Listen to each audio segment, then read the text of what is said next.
Have you ever felt like the more you learn about your type, the more broken you feel? Knowing your pattern isn't the problem, it's the shame you started to carry because of it. Hi, I'm Rachel Castile, and welcome to Heart Work Monday here at Typology Corner. Today, I want to speak to the pressure so many of us carry even in our healing. We finally know our type, and then we try to fix ourselves into someone that's more lovable. And the issue with that is growth doesn't come from shame, it comes from grace. So consider this video an invitation to soften, to actually love your pattern and not to judge yourself. So let's dive right in. Starting out, I'm going to talk about the trap of Enneagram fixing. Sometimes the more we learn about ourselves, the harder we are on ourselves. This is so true. Once I came to see that I was a type 2, it's easy to just kind of shame yourself the more that you see your patterns popping up. These things are very deeply rooted.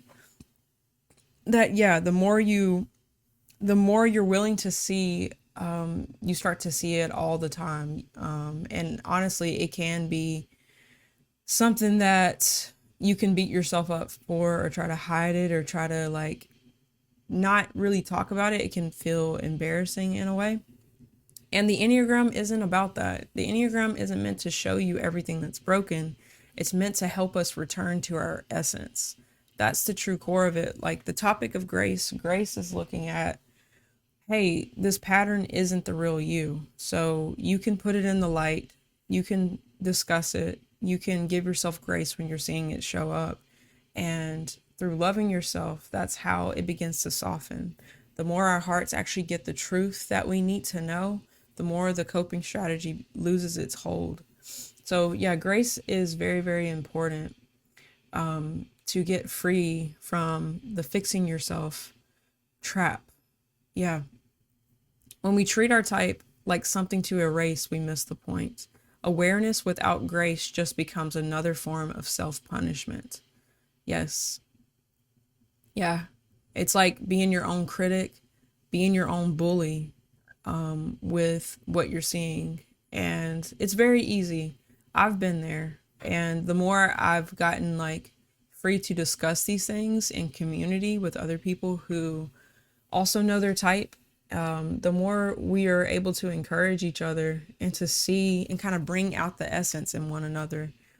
Because with the Enneagram, it's easy to like live in communities where you can be just used because of your type patterns in a way, and not actually grow. So yeah, it's really important to love yourself enough to know that this is not who you are, that you can talk about it, and that there really is grace in that loving space. Having that love for yourself, grace to kind of define it, it's empowerment to step into transformation. So yeah, whenever you love yourself instead of shaming yourself, it begins to soften the pattern, heal you from the pattern. And yeah, ultimately you are not your pattern, but you are also not your shame. Both are true. You're not your pattern and you're not the shame. So now let's look at awareness versus shame. Awareness says, I see this. Shame says, I hate this. Very, very different. One gives the self grace. It's like, okay, I see what I'm doing. All right, I see that tendency in myself. All right, I'm glad I see that. I can just observe it and I get to make a new choice. Shame says, I hate this. It pulls you back. It pulls you away. It isolates you. It's like, I'm going to go work on myself and then I'll be back. That's what shame produces. It pulls you out of the present. Yeah. Ultimately, you can notice your pattern without rejecting yourself. Yeah. That's a reality you'll have to come to in your heart, is I can notice it without rejecting myself. I can bring this in the light. It doesn't define me. Yeah, real growth happens when you stay connected to yourself in the moment you'd normally disconnect. I've seen this in myself, when some stuff was coming up and me actually sitting with a friend, letting it be seen and to be loved as that was coming up, to talk through it, has been such a healing experience. then feeling like, hey, I can't really talk about real things. I can't really talk about what I'm emotionally experiencing right now. And yeah, to have someone actually like highlight that and to give space for that, it's teaching me to love myself, not to just perform because I'm with people or to push things down because I'm with people. And part of this is bringing it into the light is choosing to love yourself. Like when you do talk to others, and stay present, stay connected, it really is growth. The pattern doesn't have control anymore. Yeah. Grace is the bridge from awareness to transformation. Yeah. Yes. It's the empowerment to transform. And it's not work. It's more like you're stepping into grace. You're stepping into the light where awareness actually leads to the breaking off of the old thing. And shame wants to whip you into shape, but grace invites you to come home. Yeah. I'll speak to essence connected to home. So home is who you really are, who you were before the pattern took hold, before whatever type you are. We all have our different way of creating a false identity that we're always like working on. We're always like chasing after our core desire, avoiding our core fear, with that longing to hear our core longing message. And it kind of becomes a pursuit in our pattern that from shame, it's like, I don't like what I am, but I'm becoming this thing. As long as I can keep going towards my core desire, using my coping strategy to get there, I'm going to be okay. It keeps us from being present. But grace invites us back home, back to our essence, back to rest, back to peace with who we are, back to loving ourselves, back to the present moment with other people, where we are seen, but that's not a bad thing. And the false identity starts to lose its hold. Yeah, that's the place of grace. Yeah. Now let's get into what grace looks like for each of the 9 Enneagram types. I'm going to kind of read these slow just so you can feel the essence of the words and listen for which one hits home for you. You very well may have found your type if you don't know already. And also just to relate to other types, how real this is for them. So yeah, grace for type 1, it looks like this. Let yourself rest before everything's perfect. Goodness isn't earned, it's remembered. Let yourself rest before everything is perfect. Goodness isn't earned, it's remembered. You're not defined by your mistakes or your good works. You're already good. So you can rest. You don't have to strive for perfection. For type 2, grace sounds like this. Let your needs matter. Receive love without earning it. Yes, this is my type. Let your needs matter. Receive love without earning it. It's amazing as a type 2 how oblivious I can be to my needs and how easily I can be performing to earn love or to keep it, to be worthy of it, to provide value for the other person. Yeah. So it's let your needs matter. Let your needs come out. Lead with your needs. Get your needs met. Receive love without earning it. Just be. For type 3, grace looks like slow down and still believe you're valuable without achievements. Slow down and still believe you're valuable without achievements. You don't have to excel, be super successful, be the best to prove your worth. Slow down and still believe you're valuable without achievements. Type 4, grace looks like this. Your emotions aren't a flaw. Show up even if you feel misunderstood. Your emotions aren't a flaw. You can be real. You can be present with your emotions. They don't have to pull you away to withdraw from others. You can show up in all the realness of whatever that looks like, whatever you're dealing with. Yeah. Your emotions don't have to separate you. For type 5, grace looks like this. Stay present even when drained. You're still worthy without the answers. You don't have to know it all. You don't have to retreat. You won't be depleted. Stay present even when drained. You're still worthy without the answers. For type 6, grace looks like trust your inner voice, even when fear is loud. Yeah. Stillness, peace, rest is available. That you can be inner guided. Even when fear wants you to go outside of yourself to scan and try to get outside advice, to be dependent on some type of external structure of guidance, you can trust yourself. You can trust your own voice and be courageous in the face of fear.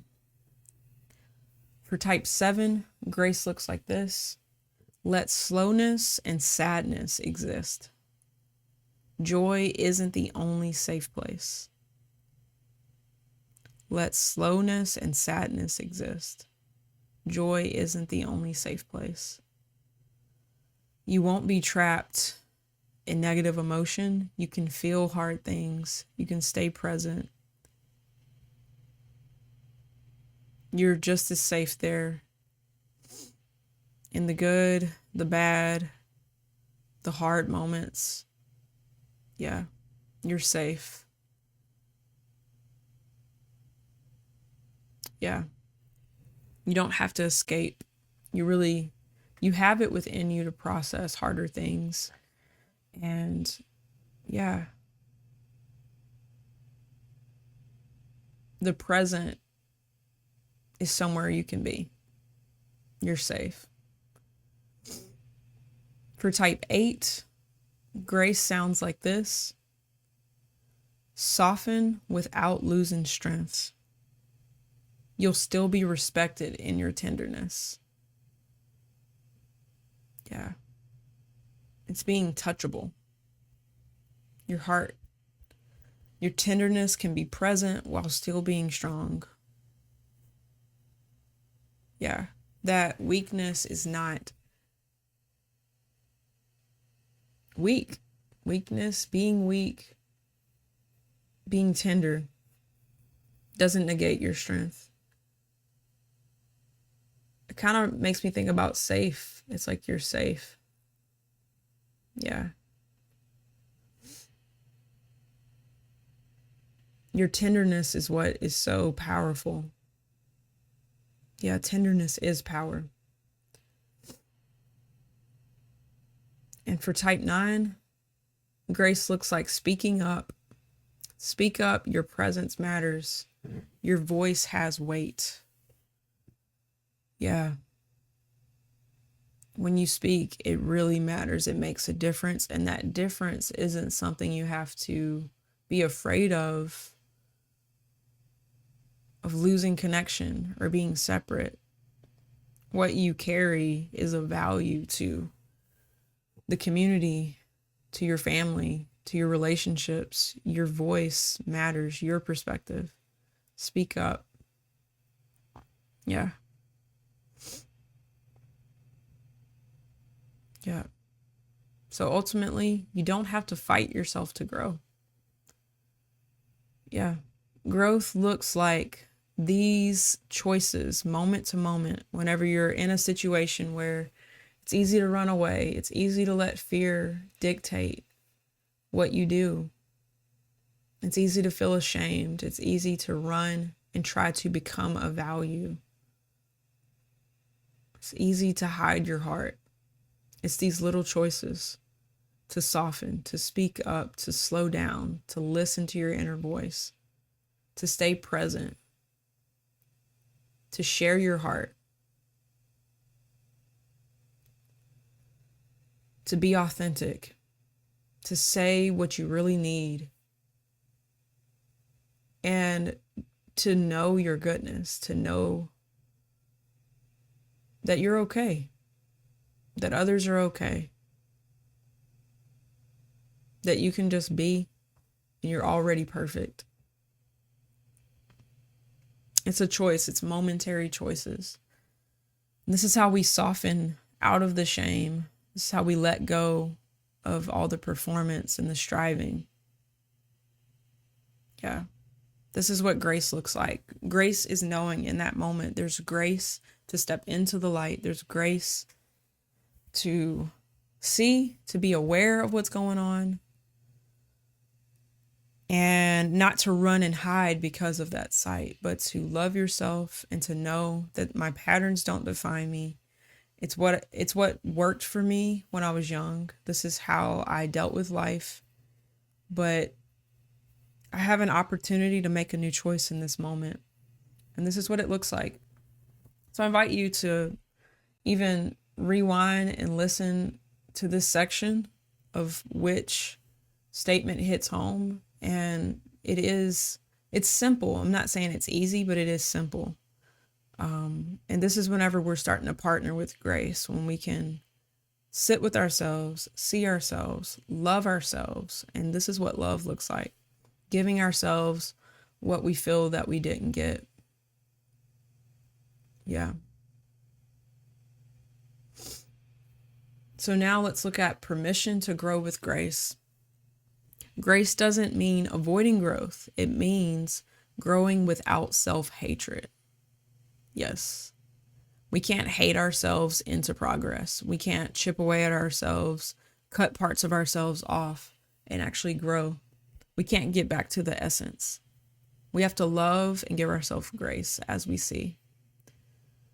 And it produces transformation. The actual transformation we're looking for, when we try to forge ourselves with condemnation and beating, it doesn't produce the same fruit. Yeah. You can't beat yourself into wholeness. You have to love yourself there. So ask yourself, what would it look like to grow with softness instead of striving? I'd love to hear in the comments what your Enneagram type is and what does it look like to give yourself grace this week as your type. These were just some simple examples, but in different situations where you see your pattern popping up, you see your tendencies, I'd love to hear how you're seeing this for your type. Also, subscribe if you haven't already for more Heart Work Mondays. I talk about all things the Enneagram, heart work. That's what the Enneagram is. It's looking at the patterns of the heart. So yeah, if you got value out of this and you're wanting to plug into more content like this, go on and subscribe to the channel. And on Wednesdays, I talk about objective personality, the world of MBTI, the mind, our mental patterns. Monday is the heart patterns. And Fridays, I talk about refinement Fridays, all things just soul health in general, outside of the lens of types specifically. And then also share this video out with anybody that you believe it would help, who's struggling or is carrying a lot of pressure in their healing journey. I'd love to help as many people as I can. And if you feel like this helped you, go on ahead and share it with the next person. And if you're unsure about your type, I offer Enneagram typing on my website, typologycorner.com. Also coaching based on knowing your type. If you don't know your type, it'd be typing, then coaching. But if you already know your type and you just want some help working through your patterns and seeing yourself, I've got a 5-session plan to help people begin to see themselves, understand their growth path, and to work through their different heart patterns based on your type. Also offer general life coaching if you just want to process, not based on type, but just life. I'm here for that as well.